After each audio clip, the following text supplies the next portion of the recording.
Well,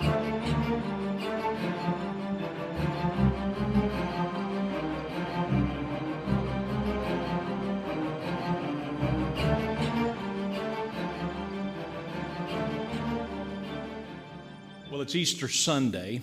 It is the day that we Christians celebrate the resurrection of Jesus Christ from the dead. While he walked on the earth, he claimed to be God in the flesh, the very Son of God. And he died as an act of a penalty to pay the price for the sins of the entire world. He did that on Good Friday. And just 3 days later, on the following Sunday, he arose from the grave. That's a pretty significant piece of what Christians believe. In fact, it is the foundation of what Christians believe. One early church leader said it this way. He said, if Christ has not been raised from the dead, our preaching is useless, and so is your faith. And so for 2,000 years, the resurrection of Jesus has been the fundamental belief of the church. But it's been 2,000 years. We're a long way removed, and for some, it's a little much to believe in something that, far-fetched. Obviously, lots of people do, but for some, it's more of a legend or kind of a symbolic story. While it's widely celebrated, there's a lot of people that aren't quite sure about whether it's historically accurate. Does anybody besides me get nervous when people from Oklahoma get interviewed on local TV stations? That's bad enough, but I get really nervous like when there's a national event, a tornado or something, and they're interviewing just the local neighborhood person. Makes me wonder if they at all check to see about this person before they put them on camera. There ought to be some kind of test. There ought to be some qualifications before a news reporter puts somebody in front of a television camera. In fact, I've come up with a few. If you work at a news station and want to pass these along, instead of just saying, is it all right if I record you? I've got some questions. Like, have you recently consumed large amounts of alcohol or some other intoxicating substance? That would be a good thing to know before you put them on live TV. Another question to ask might be, could you pass a third grade English class or an English test? I mean, not just can you speak English, but can you put sentences together might be the real good question there. Another question that we might want to ask is, have you had a shower this week? That might be something good before you put somebody on TV. And my last question would be, is it possible you're still wearing the same clothes that you had on last night? That might be a marker right there that you would not want to put those people on TV. The whole reason why I'm bringing up this TV thing is that we understand when a newsworthy event takes place, when something of significance takes place, news stations and radio stations, they send out reporters and they want to talk to the people who were on the scene. They want to get to the people who were in closest proximity, somebody that witnessed it, whether it was an accident or a natural disaster, whatever it was, a robbery. Let's get people on place and let's ask the people who were there. What did you see? What do you think about what you saw? How did it affect you? What is it? And the reason why we do that is because we understand that when it comes to finding out the truth, that proximity matters, doesn't it?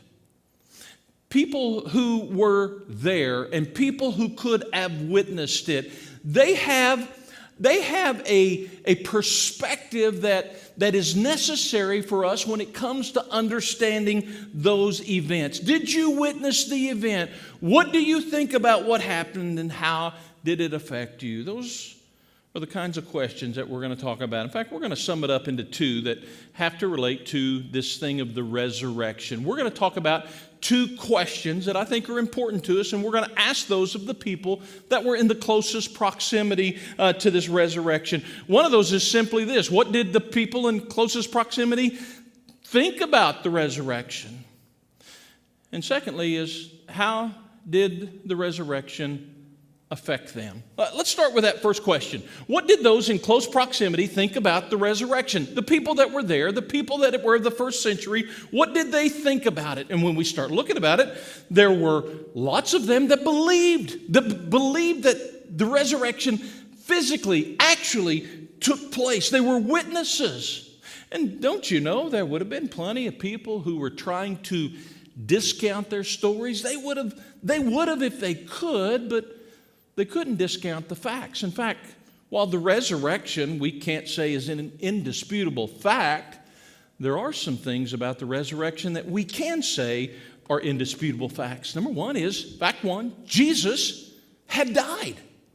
Jesus had died. He was dead. There was no question about that. Think about all the physical abuse that he went through, the crucifixion. He was executed by professionals. In fact, they were so professional, they were surprised at how quickly Jesus had died. In fact, there was such pressure on them that were they not proficient at it, if they failed, then they themselves might die. When Joseph of Arimathea asked for Jesus' body to be able to put it in the grave that he had, Pilate, a centurion, the soldiers at the scene all confirmed this fact that Jesus had died. And let's make sure we understand this fact, that they had executed the right man. There was no case of mistaken identity here. Judas, one of Jesus' own followers, had identified him. Jewish leaders had questioned him. Roman rulers had interviewed him. His closest followers had mourned for him. There was no mix-up here. They'd executed the right man. And this is a fact. Jesus' body had been buried. They had taken it to this grave. They had temporarily wrapped it, thinking that they would come back.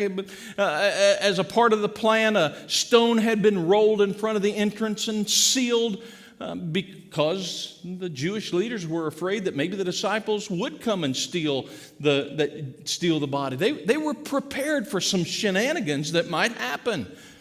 And this is fact, that come Sunday morning, the tomb was empty. There was no body there. The body was missing. There was no question about that. What had happened, they didn't know, but there was no questioning whether the tomb was empty or not. And this is fact. Multiple people at different times had claimed to see Jesus appear alive from the dead.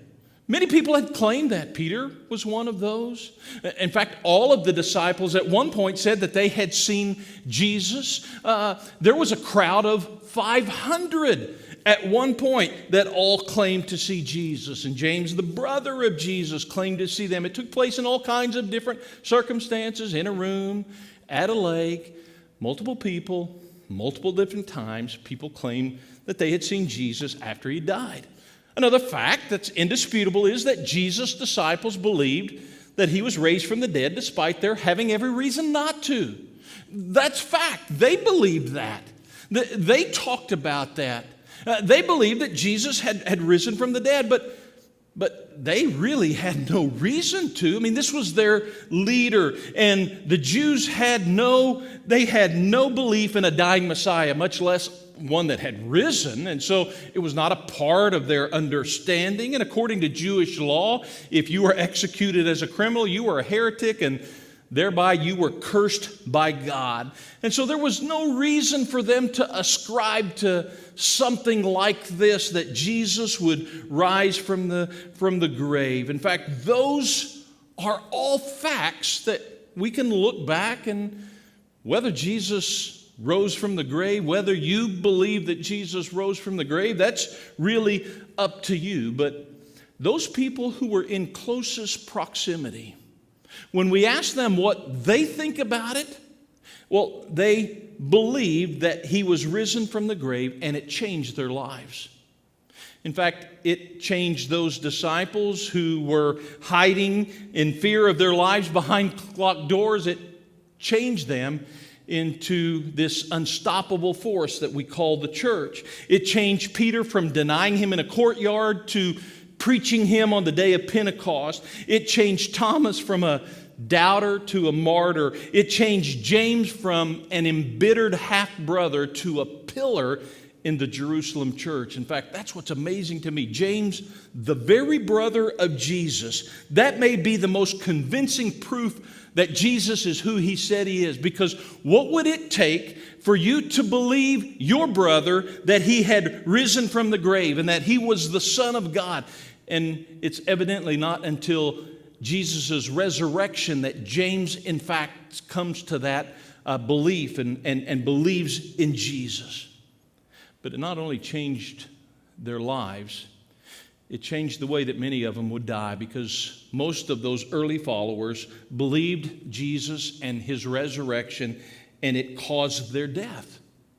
In fact, let me ask you, would you give your life for something that you just hoped had happened or you wished had happened? Worse yet, would you give your life for something that you knew was an outright lie? Well, they did, because it changed their lives. The resurrection of Jesus changed their lives, and it's been changing lives ever since for 2,000 years. In fact, it changed the life of a young lady that goes to our church named Cammie, and I want you to hear her story. Hi, my name's Cammie Coleman, and I always felt that I was spiritually drawn to God, but I just couldn't figure out how to get there. For 16 years, I lived in a pagan and atheist home, and when I was 16, I found myself pregnant, and I had a choice to make. I could either have an abortion or leave home. I picked to keep my oldest son, Caleb, who's now about to turn 13, and I found myself for the next 11 years in a Jehovah's Witness household. And so I kind of went from one end to the other. And I had visited lots of churches, and I just could never find a spiritual home. I always felt more condemnation than anything else, than support, until I went to my study abroad trip in Ireland 2 summers ago. I met my friends Brooke, Luke, and Kelly, and they kind of prepared the foundation of what Jesus' true love is and how he doesn't see my mistakes, he only sees perfection. And so I believe that he prepared my heart for what was coming next, which was finding Kevin, and he helped me grow tremendously. I always say that God has a sense of humor, because when I asked for a godly man, he sent me a preacher. And so he's led me and the children in our walk of faith for the last 1.5 years, and we've really become close to God and knowing what his true purpose is, and how he doesn't see us as wayward children. He sees us as his beloved, and how he'll always be there for us no matter what. He'll never leave us, and he'll never forsake us. I believe so much that I actually changed my degree plan from becoming a meteorologist to what I believe God is calling me for, which is to become part of the deaf ministry. So that way I can counsel and be there for people the way that Jesus has been there for me. Upon that confession of faith, I now baptize you in the Father, the Son, and the Holy Spirit, buried with him in baptism for the forgiveness of your sins, and raised with one. I now baptize you as well. In the name of the Father, the Son, and the Holy Spirit, buried with him in baptism, in the likeness of his death, and raised.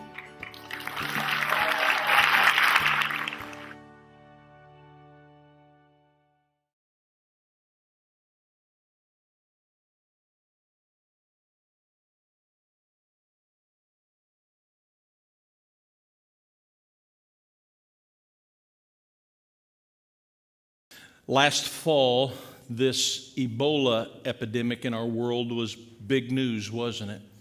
A scary time for lots of people. Maybe it was scary for you. Thousands of people died because of it. In fact, the CDC estimates that maybe there were 2 to 3 times the victims that were ever reported.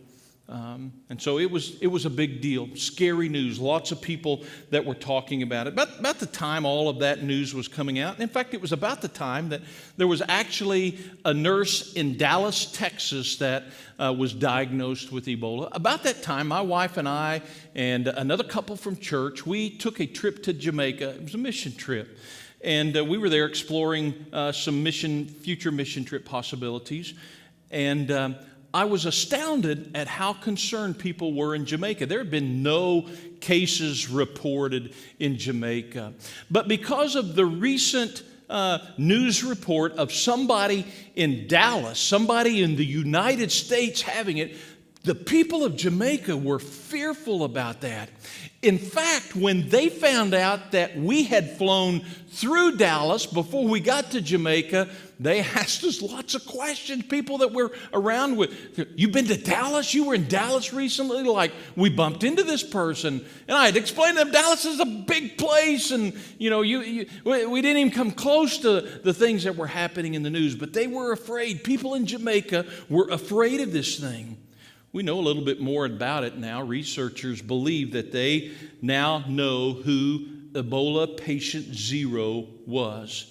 Supposedly it was a 2-year-old boy named Emil from Guinea, and he had become infected when he played in a hollow tree that wasn't far from his house, but this hollow tree housed a bat colony and somehow had contracted this from them. Emil died in December 2013, followed by his mother, his sister, his grandmother, and within months the virus had spread from Guinea to Sierra Leone to Liberia to Nigeria, and then of course from there it went to the United States and to other places around the world. The largest Ebola outbreak ever recorded, health officials says.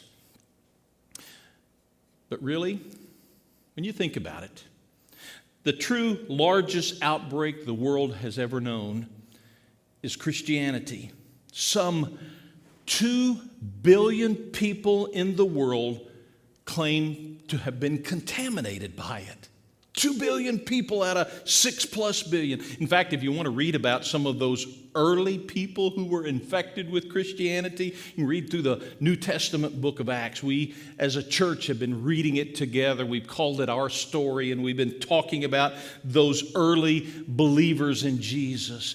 They believed, and it changed their lives. But it didn't stop there. It spread. It was contagious. It infected other people. And so that brings us to the second question that we want to talk about. How were those in close proximity affected by the resurrection?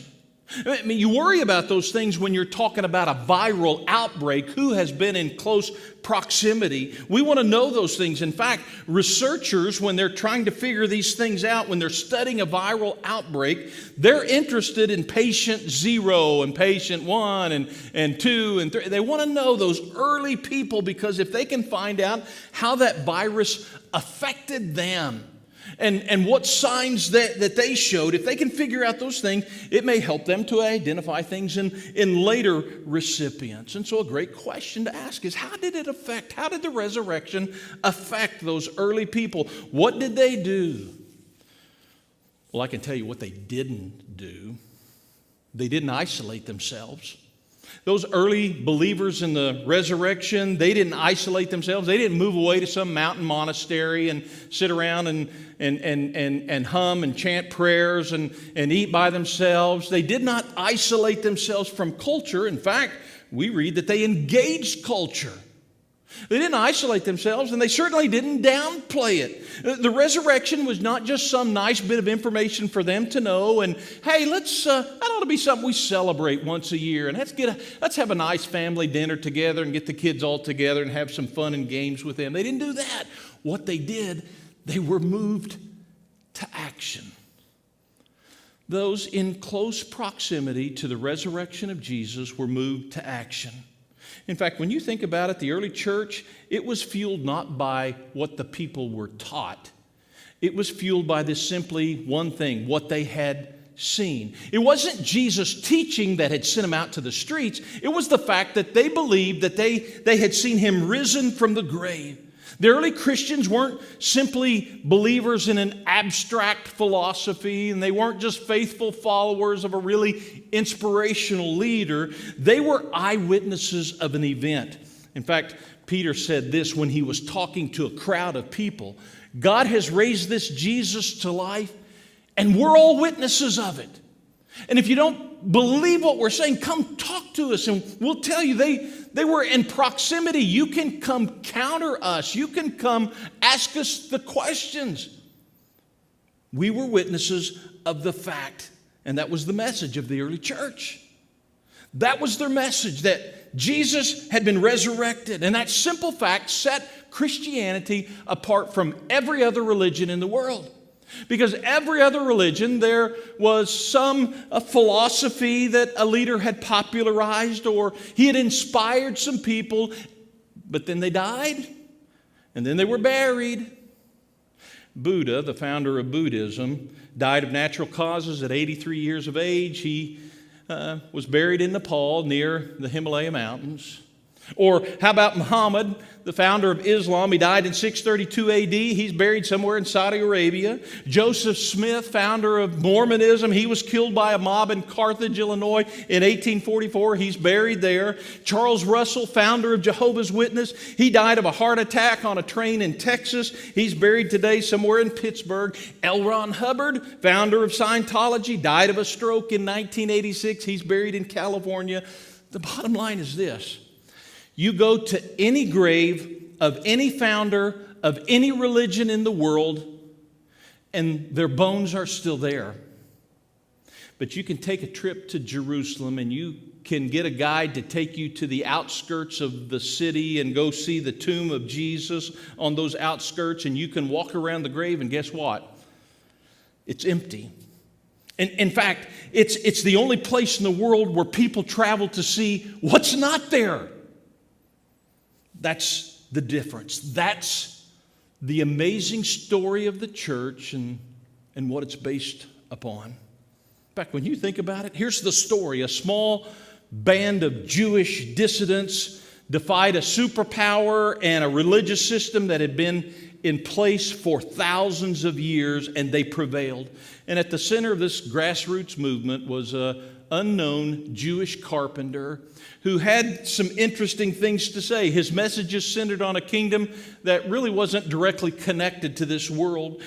He talked in parables that, few people could understand. He insisted that those who followed him, that they would still love the occupying Romans, and that they would pay taxes to the Romans, which they hated to do. He alienated the influential. He offended practically everybody. His family thought he had lost his mind. And after 3 years of public ministry, he was arrested, publicly humiliated, and executed. But then the story just gets stranger from there. After his execution, Jesus' disillusioned, dispirited followers claim that he had rose from the dead, and that they had seen him, and that they not only seen him, but they had touched him, and that they had eaten with him, and that then within weeks of this alleged resurrection, dozens, and then hundreds, and then thousands of people who, by the way, were all within walking distance of where Jesus was buried, started believing this very same thing, that Jesus had risen from the grave, and they began telling others. And before long, Jerusalem was filled with followers. And when resistance from the Roman government and from the Jewish leaders ensued, and then several members of the church were executed, the people scattered, and they went all over the known world. And had it been like any other uprising, there were a dozen or so of those that occurred at approximately the same time. If it had been like any of those, it would have passed away as just some footnote in history. But this one was different. Everywhere that these people went, they insisted on this one thing, that God had done something unique in their presence, in their generation, that God had raised a man from the dead. That's what makes Christianity so unique. God had raised someone from the dead. And in a relatively short amount of time, this startup Christian religion replaced the entire pagan pantheon of Roman gods that were present. The same empire that was responsible for crucifying its central figure and for raising up inquisitions that tried to stamp out Christianity. And quite honestly, the whole thing really doesn't add up unless there really was a resurrection.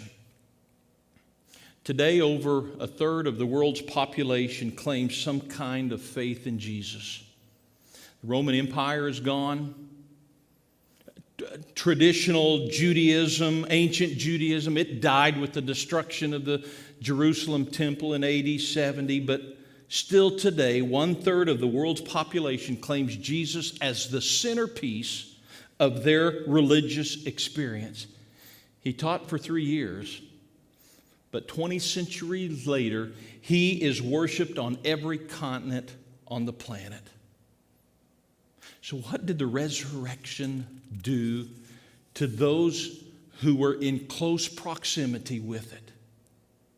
Well, simply this: it propelled them into action. It moved them to doing something. It moved them into action. It not only changed their lives, it caused them to go and to make a difference, to go and to tell a story, to go and tell other people about it, to go and be infectious. And they contaminated the world, and it changed the history of the world. You see, what they believed about what they witnessed, and what did they do with it? Those are important questions. Those are important questions if you're a news reporter, to ask somebody, what did you see? What do you think about what you saw, and what did you do with it? Those are important questions if you're an infectious disease researcher. And those are important questions if you're exploring the claims of Christianity. What did those at ground zero think about what happened, and what did it cause them to do? But ultimately, it comes down to something even more important and even more personal for you today. The questions become more personal. They become, what do you believe about the resurrection? And what will the resurrection cause you to do? How will it affect you? You know, you may not be ready to be a believer in Jesus. You may not even be ready to come back to another church service. But there is something that you can do. In fact, we intentionally put together an opportunity where, whether you normally attend Cedar Ridge or not, whether you're a member of Cedar Ridge or not, it really doesn't make any difference. You can still let the resurrection move you into some kind of action. And so this Saturday, our church, we're getting together to do a local work project at a place called Sunset Bible Camp. Sunset Bible Camp is just a place that is all about kids.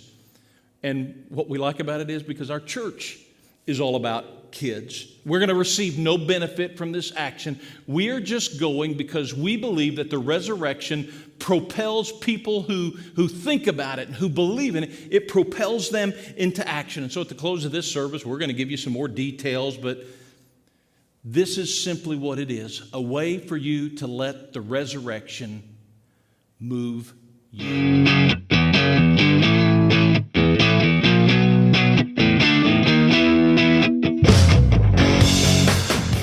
Sunset Bible Camp has been helping kids turn to God dating back to the 1950s. Since 1977, Sunset Bible Camp has been located in the hills south of Keystone Lake, just a half-hour west of Tulsa. God has used Sunset Bible Camp over the years to influence thousands of young people to come to know the Lord, and for many to consider giving their life to full-time Christian service. Sunset Bible Camp is a place where kids can have fun. The facilities include a rock climbing and rappelling wall, a ropes course, sand volleyball, covered basketball court, swimming pool, and a private lake complete with a water slide and zip line.